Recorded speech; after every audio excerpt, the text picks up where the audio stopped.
समाज हमसे क्या चाहता है? अच्छी नौकरी करो, घर बसाओ, नियमों का पालन करो, मतलब समाज के ढांचे में ठीक से फिट बैठो। और सबसे जरूरी, एक उपयोगी इंसान बनो। ये शब्द हम बचपन से सुनते आए हैं। पर एक सवाल है, क्या समाज ये भी चाहता है कि हम पूरी तरह से जागे हुए हों, मतलब जागरूक? आज की हमारी जो बातचीत का बीज है ना, वो इन्हीं स्रोतों में छिपा है, जहां ओशो का एक बहुत ही, कह सकते हैं, एक प्रोवोकेटिव बयान है कि समाज को जागरूक मनुष्य नहीं चाहिए, उसे मशीनें चाहिए। आज हम इसी एक लाइन की परतें खोलने जा रहे हैं। ये समझने की कोशिश करेंगे कि ओशो के हिसाब से समाज को जागरूकता से इतना डर क्यों लगता है, क्यों हमारी उपयोगिता को हमारी चेतना से ज्यादा महत्व दिया जाता है, और एक जागा हुआ इंसान वो इस बने बनाए सिस्टम के लिए खतरा क्यों बन जाता है।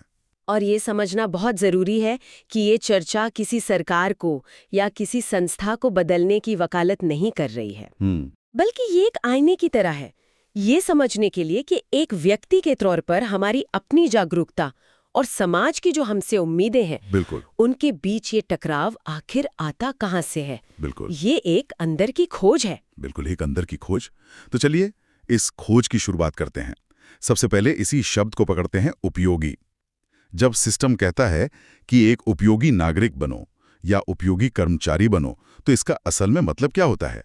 स्रोतों के हिसाब से उपयोगी वो है जो सवाल नहीं पूछता, सही, जो दिए गए ढर्रे पर चुपचाप चलता रहता है, और जो पहले से बने बनाए ढांचे में फिट हो जाता है बिना कोई लहर पैदा किए। और ये जो ढांचा बनाने की ट्रेनिंग है ना, ये बहुत जल्दी शुरू हो जाती है। हमारे स्रोत सीधे सीधे हमारी शिक्षा प्रणाली पर ही उंगली उठाते हैं। जरा सोचिए, हमारे स्कूल और कॉलेज का असली मकसद क्या है? क्या वो हमें जिंदगी जीना सिखा रहे हैं या नौकरी करना? क्या वो हमें सवाल पूछना सिखाते हैं या दिए गए जवाबों को बस याद करना? यहीं पर ओशो का वो मशहूर कथन आता है कि शिक्षा बुद्धिमत्ता नहीं, आज्ञाकारिता सिखाती है। ये बहुत गहरी बात है। लेकिन क्या समाज के चलने के लिए एक हद तक आज्ञाकारिता जरूरी नहीं है? मतलब अगर कोई भी ट्रैफिक लाइट का पालन ना करे तो सब कुछ ठप हो जाएगा? तो क्या हर तरह की आज्ञाकारिता गलत है? ये बहुत अच्छा सवाल है, और स्रोत यहाँ ट्रैफिक नियमों जैसी सामाजिक सहूलियत की बात नहीं कर रहे हैं। अच्छा, वो बात कर रहे हैं मनोवैज्ञानिक गुलामी की। जब आज्ञाकारिता आपकी बुद्धि पर हावी हो जाए, जब आप सिर्फ इसलिए कुछ मान रहे हैं क्योंकि आपको मानने के लिए कहा गया है, इसलिए नहीं कि आपकी अपनी समझ भी वही कहती है। शिक्षा प्रणाली आपको जानकारी तो देती है, पर क्या वो आपको ये भी सिखाती है कि उस जानकारी पर संदेह कैसे करें? वो आपको कामयाब होना तो सिखाती है, पर क्या वो आपको ये भी पूछना सिखाती है कि कामयाबी का मतलब क्या है? समझ गया। तो मतलब ये है कि सिस्टम को ऐसे पुर्जे चाहिए जो एक बड़ी मशीन में बस चुपचाप अपना काम करते रहें। सिस्टम को ऐसे मैकेनिक नहीं चाहिए जो उस मशीन के डिजाइन पर ही सवाल उठाने लगें कि ये मशीन किसके लिए काम कर रही है, या क्या इससे बेहतर कोई मशीन नहीं हो सकती। सिस्टम को सवाल नहीं, सिर्फ सहमति चाहिए। बिल्कुल, उपयोगिता का असली मतलब ही है प्रिडिक्टेबिलिटी। सिस्टम को ऐसे लोग पसंद हैं जिनके बारे में वो कह सकें, हाँ, ये व्यक्ति वही करेगा जो हम चाहते हैं।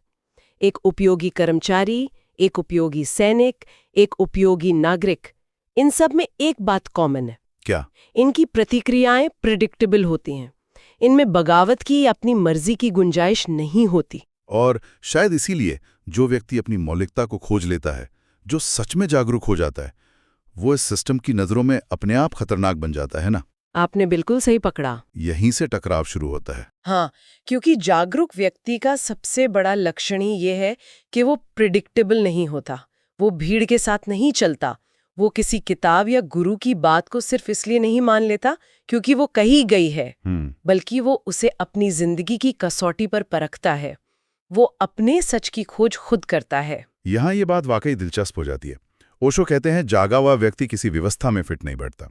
इसका क्या मतलब है? क्या वो असामाजिक हो जाता है या समाज विरोधी? नहीं, असामाजिक नहीं, बल्कि समाज से ऊपर उठ जाता है। इसे ऐसे समझिए, वो एक चौकोर खोटी की तरह है जिसे आप एक गोल छेद में फिट नहीं कर सकते। अच्छा, वो किसी भी बने बनाए खांचे, चाहे वो धर्म का हो, राष्ट्र का हो या किसी विचारधारा का, उसके लिए बहुत बड़ा हो जाता है। और इतिहास गवाह है, जब भी ऐसा कोई व्यक्ति आया है, सिस्टम ने उसे सबसे बड़े खतरे की तरह देखा है। स्रोत इसके कुछ बहुत दमदार उदाहरण देते हैं। बुद्ध, सुकरात, जीसस, चलिए सुकरात ही उदाहरण लेते हैं। उनका अपराध क्या था? वो एथेंस के चौराहे पर खड़े होकर नौजवानों से सिर्फ सवाल पूछते थे। सवाल? कैसे सवाल? जैसे न्याय क्या है, सुंदरता क्या है, साहस किसे कहते हो। उन्होंने कोई सेना नहीं बनाई, कोई हिंसक विद्रोह नहीं किया। हाँ। लेकिन उस समय की सत्ता के लिए लोगों को सवाल करना सिखाना ही सबसे बड़ा विद्रोह था। क्यों? क्योंकि जिस दिन लोग सवाल पूछना शुरू कर देते हैं, उस दिन वो आंख बंद करके आदेश मानना बंद कर देते हैं। और नतीजा? नतीजा सुकरात को जहर का प्याला पीना पड़ा। तो ये एक ही पैटर्न बार बार दोहराया गया है।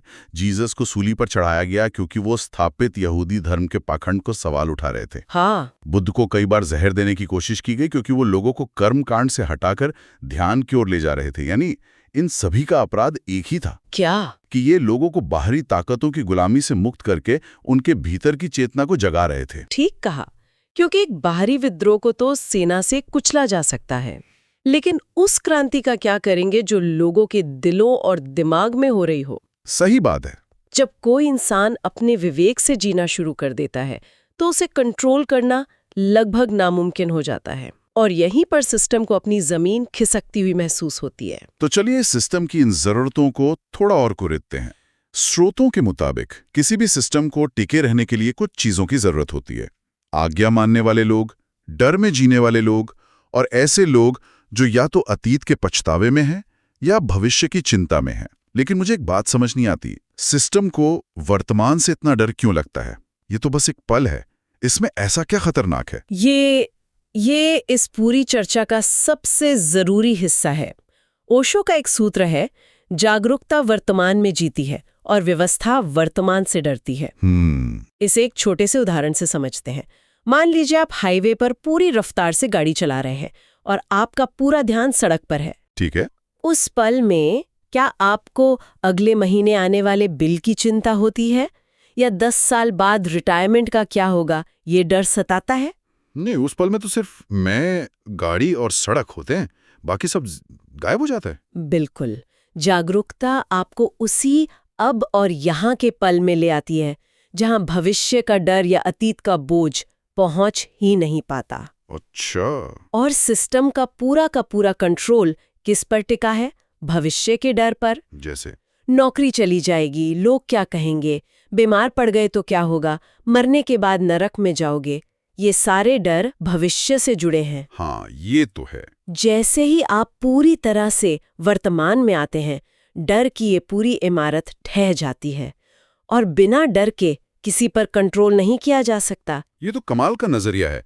तो इसका मतलब है कि विज्ञापन से लेकर राजनीति और धर्म तक सब हमें वर्तमान से खींचकर या तो सुनहरे भविष्य के सपने दिखाते हैं या डरावने भविष्य का डर।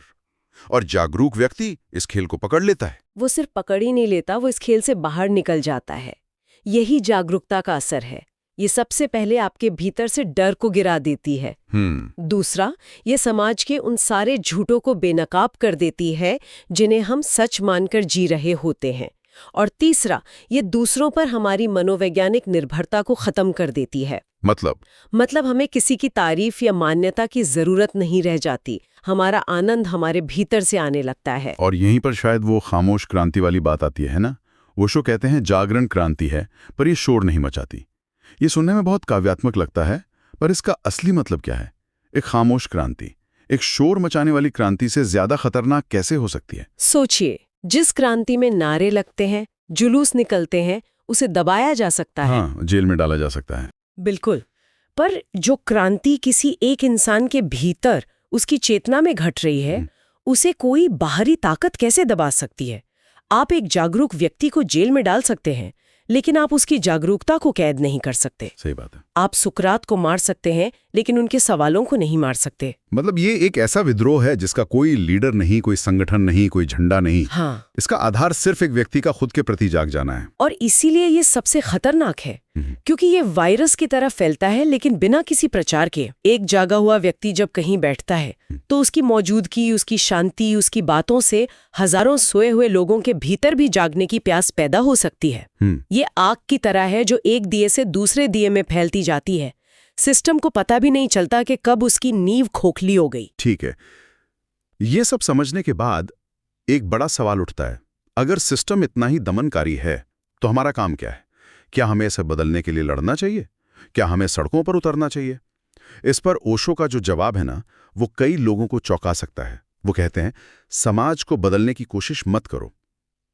एक मिनट, ये बात थोड़ी पलायनवादी नहीं लगती? एस्केपिस्ट। अगर कुछ गलत हो रहा है तो ये कहना कि कुछ मत करो, क्या अपनी जिम्मेदारी से भागना नहीं है? ये सवाल उठना स्वाभाविक है, लेकिन स्रोतों के अनुसार ओशो इसे पलायनवाद नहीं बल्कि ऊर्जा के सही इस्तेमाल की तरह देखते हैं। अच्छा। उनका तर्क ये है कि आप जिस सिस्टम से लड़ते हैं, आप अनजाने में उसी की भाषा बोलने लगते हैं।